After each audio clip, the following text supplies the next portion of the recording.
another edition of Alive and Kicking on Location. I am Lisa Marie Bench, your hostess with the mostest, and I'm so thrilled to be here today with the Queen Diva herself, Brian Keith. You are the hostess with the mostest. I think I have two bald-headed midgets in their lives. I hope that's a good thing. Yes. You are so pretty. So, Brian, tell us about this Diva show, because you fill in for Frank Marino when he's gone, which is how many months of the year? Oh, it changes throughout the year. Frank is doing a lot of traveling, a lot of taking the show on the road. This weekend he's in LA with the golden ticket. It's a benefit for homeless youth and foster kids, things like that. So we took some of the babies over there. So he's on the road quite a bit. He's going to different casinos. He's been at this though 30 years. I know. We're going to talk about that. His book of world records. He's been doing this 30 years in the Las Vegas Strip. So he needs a break once in a while, and I happen to move in and honor. And you do such a great job. You are so witty. Now, is it your own material, or does Frank write this stuff up for you? Frank has his own act, which he collaborated with over many years. He impersonates Joan Rivers. I don't impersonate anyone, although everybody keeps saying I look like Joan Collins, but she wasn't very good bitch, so we were still and she didn't sing anything either. But she was gorgeous. She was gorgeous. She still is. Yes, she's like very 80. well preserved. And she's still thriving. I love her on Dynasty. With the jams and the suits and the shoulder pads. For sure, I don't need any shoulder pads. I got my own built-in, that's for sure. But yeah, so I don't impersonate when I just go there and do my own thing and introduce the acts, tell little stories. I worked for years in San Francisco, and then went on the road for a while, had some great stories for the road, which translate well to the audience. Yeah, you just do. He does a wonderful job. Now, mind you, these are men dressed up as women. Now, I've always said I'm a gay man trapped in a woman's body, which is probably why I just love my drag queens, because they're just blinked out like me. We love our plays. Now, how do you decide? Because I know you guys change up the acts, so you keep up with the times. Like Brittany's now here. Brittany is in the show. We just added Pink. Frank added Pink this year. Last night to the show was just standing ovation. It was crazy. Pink is all the rage right now. Always changing now. You always have those standard divas. You're always going to have Cher. You're always going to have Diana Ross. Great divas who really have stood the test of time. And then he's always constantly changing the show, and it's fascinating for me. I have to keep up with it as well. Yeah, and you go through all these costume changes, and you do it quickly. We do, but I have two little elves in the back, and they dress me, and they're really quick about it for sure. I just stand there like a Barbie doll, and everything runs fine that way. So now, where do you get all this? Your wardrobe, your hair. Well, in the beginning of our careers, we spent a lot of time shopping in ghetto fence sales and things like that. For this show, I had the wardrobe created. Had a wonderful drag entertainer who's also designed my costumes for. His name is Daphne Deluxe. Daphne is a larger-than-life drag queen who's probably the most fabulous and glamorous drag queen I've ever met. You would love her. Same color hair as you, and I mean, glamour, amazing. On the large side, but pulls it off so beautifully. An amazing costume designer. All of my costumes are truly costumes. They're made heavyweight zippers with luggage and satin linings in them, or jackets that never tear. And they travel really well because none of them wrinkle. The person wearing them, not so lucky, but the dresses, they never wrinkle. And what about RuPaul? RuPaul, I don't know RuPaul. I met him briefly as a fan many years ago. He was actually in Las Vegas. He played a week at the Sahara Hotel. At that time, an entertainer in town called, his name is Kenny Kerr, who was my mentor, a very good friend, sadly passed recently. But he was in that hotel, and they put RuPaul in there for a week. And I'd go into my met RuPaul. It would be interesting to meet him now. He looks like he's a diva. Truly. There is plenty of layers to that. I saw him on a show just this week, and he said that a lot of the things that he started, they give a lot of that credit to Beyonce, but it was really him that started like the lace and the fashions and stuff. I think gay men and drag queens are ahead of a lot of trends. I do too. That's for sure. I mean, you see it coming up now. There's a lot of criticism of the young queens now who are very avant-garde. Wigs are way oversprayed or whatever, and it's the beautiful thing about drag is it evolves. It doesn't evolve much for me. I'm of the old school of glamorous, beautiful, classic sort of beauty. But the new ones, I mean, the energy they have, they totally respect the art. It's just a very different interpretation of it.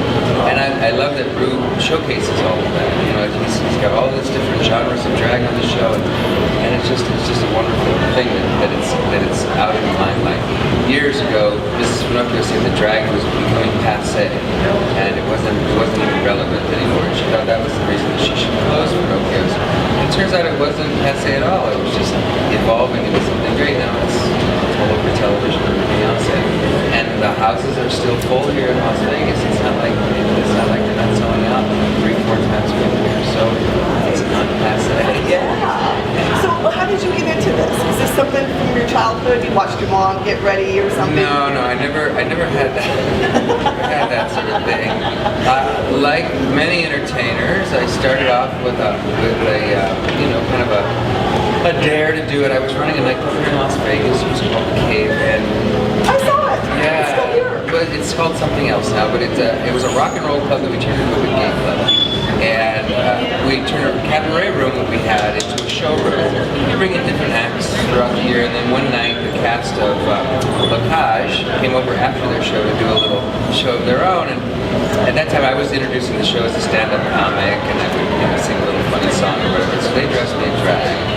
When they dressed me in drag, magic sort of happened, and I didn't realize the power that a big bosom woman has. We are sitting on a gold mine. I'm sitting on a gold mine. But we don't have to talk about that on camera. So I tie mine to my bra. Isn't it amazing the power of it? It's truly amazing that it is. And then I think, with the male energy involved with that, it brings it to that next level. And it's a beautiful thing about female impersonation. You can say whatever you want to say. And people will take you seriously or not, but it's a great way of getting a listen. So how long does it take you to get ready? Start to finish. From shower to out the Truthfully, door. comfortably ready, shaving, shower, 20 minutes. There was a night here where I got called last minute, literally 10 minutes from walking in the door to going on stage. You can get ready that quickly. I can't even get ready that I quickly. use a roller, and it just goes on. No, seriously, that was the fastest I've ever done it, and it looked beautiful. There were not a lot of lines and everything else, but it was absolutely beautiful. People photographed that night. I saw it, I was like, wow, I should do a 10-minute face more often. And many entertainers will tell you, the faster the face, the better the face. What proved it that? I mean, literally from shaving to going on stage 10 minutes. I've never heard that before. No, it was truly the fastest. The entertainers in the back were pretty blown away by it. That is amazing. It was. So what makes a fabulous diva, would you say? The definition of fabulous diva can be interpreted in so many different ways. For me, a fabulous diva is someone who embodies all of the beautiful things that is feminine, but has all of the commentary that is masculine. I mean, even the great divas that are women, I mean, if you think about it, they're outspoken, they're behind what they're saying, they're never just beautiful little things that are leaning up against a wall. So it's the same thing with men, of course. That makes a diva. So who has an opinion to back it up and who looks absolutely beautiful. Okay, and do you have any tips for other divas such as myself and anyone else that might be tuning in? There's so many tricks of the trade. So many tricks of the trade. No pun intended. There really are. Even working here, I learned so many new things. Like for years, I used liquid liner for liner. And you do 20, 30 shows in a row. That liquid liner gets really expensive, even for a diva with a high budget production. So I mean, there's cakes of makeup that you can create all these lines with. Fingernails that go on with, instead of glue, they go on with glue tabs. You can take them off at the end of the night, and they stay on all night without any problem at all. And I mean, there's just so much. The biggest thing I think with beauty is truly it does start from within, but that starting from within is not about necessarily the attitude. It's about what you eat. You know, your skin is everything you eat, and that's really the tip. Lots of water. Even Water, J-Lo especially in the desert. says that. Well, J-Lo's got to inflate the gas. And by the way, do you have J-Lo The tank in on a tank. There you go. J-Lo's not in the show tonight. I think tonight Mariah Carey stopped by, so that should be a lot of fun. Oh yeah, well she's going through a nasty divorce. And then She they're has nothing adding better to do. they're adding a new show in so with all the divas throughout the year and change the different genres. So Chicago, the movie Chicago, musical, they're going to add in the big production of All That Jazz. So different show tonight and last night, different show tomorrow night. That's the beautiful thing about divas, that ability to evolve. And you don't have any Marylands? No Marylands. Well, maybe Frank would want to throw in a token real woman. That's the thing too about this show, and Frank's attitude toward it is, in the beginning of the show, he talks about having characters like Aunt Margaret and Marilyn Monroe, and all of those. That was 30 years ago, and then meets Britney Spears and Beyonce, and these younger characters weren't even thought of yet, and they were in the show, and the show has evolved. Well, Marilyn is a wonderful diva. I used to impersonate her myself, actually. I saw your picture. Years ago. It's not necessarily relevant to the show today. Right, yeah, because I know when I do show, like I do birthday parties and stuff, and some young people that are there, sometimes they don't know who I'm supposed to be. They think I'm Christina Aguilera. I mean, Marilyn is iconic, and that's for sure, but I'm not so sure that the material that she sings is all that relevant. Right, exactly. So what do you consider the highlights of your career, other than the divas? The strange thing is when I started my career, I told you it was a little bar show, and then we went on the road and I learned the tricks of the trade and how to really, MC a show. Went to San Francisco, was hired at Pinocchio's, started off as just a comedian in their show, ended up being the MC. Then Pinocchio's, which was open for 63 years, closed. And that was it. And I was like, I'm out of the business, there's no reason to do this anymore. I saved a lot of the beautiful costumes because they were well made and I wanted memories when I was an old man. And ended up becoming a registered nurse. You're kidding! Definitely. Oh my God. So I worked in the ER where my sense of humor would fit in really well. You can get away with a lot more in an ER than you can anywhere else in nursing. And I did that for many years. And then Frank, who known for so many years, I mean, we were both proud graduates of the Tammy Faye Baker School of Cosmetology.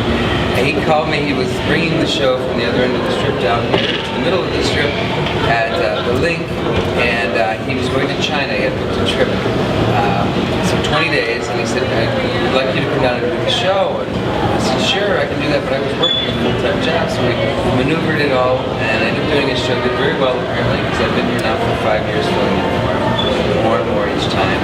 And the highlight was really getting the gig. I was never so thrilled in my life. I never for a moment thought I would be playing the Las Vegas Strip. And then it happened. And then it was happening so much, hit and miss. I figured I'll just move down here. So moved down to Las Vegas in a year now. You like it? I love Las Vegas. I know, I love the glitz and the glamour. I have to tell you, the fringe benefits of filling in for the longest running headliner in Las Vegas, they still pay off. I bet. You probably get the best seats in the house, everywhere. It's truly, all the restaurants. It's truly a gift. Now, our mutual friend David D'Alba. David. He says you are a pushy head of hopper. Is that true? That interview with David, oh my God, it was so many years ago. I might have been that time. Because when I started off, I think I was this drunk character, very bawdy and everything else. And I've become an elegant bitch. And I wouldn't say pushy. Head of hopper, I think that was him actually. Because isn't head of hopper the reporter? You could be a head of hopper. Truly. Anyway, so now the shows are every night here except... Well, for the last 3 months it's been every single night, 7 nights a week, tentatively through April 3rd. That's all every single night, including Fridays, but normally Fridays will be dark. So it's every day but Friday nights. Shows at 9:30, just one show a night so far. We're looking into doing 2 shows, like I said, the show that's selling so well. And the demand is there, and and I think the demand is there because it's such an all-encompassing, fun show.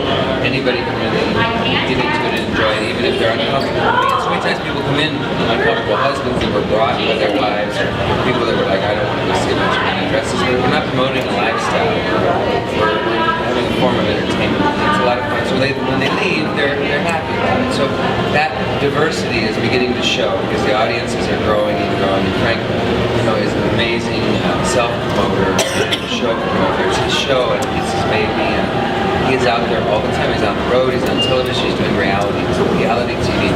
All of these guys are doing reality TV. It's just killing me.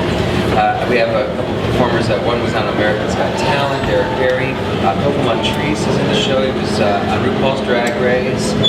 Frank was on Millionaire Matchmaker and a few other things. The whole cast were judges on the show Toddlers and Tiaras. Can you imagine a bunch of drag queen judges on that show? As if it wasn't fucked up enough already. Yeah, and I tried the reality TV show, Keeping Up with the Kardashians. All I ended up with was a yeast infection.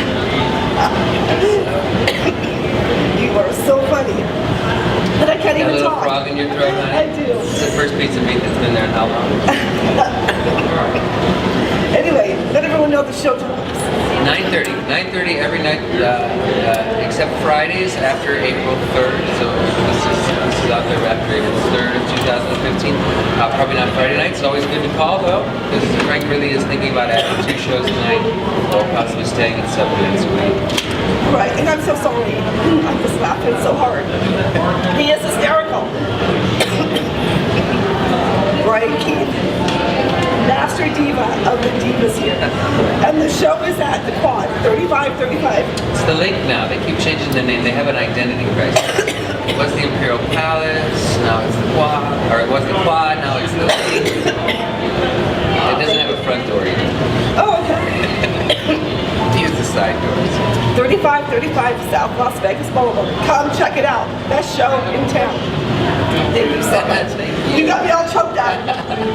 Thanks for watching. Become a subscriber, and remember, too much of a good thing is wonderful, right? Truly. Bye-bye.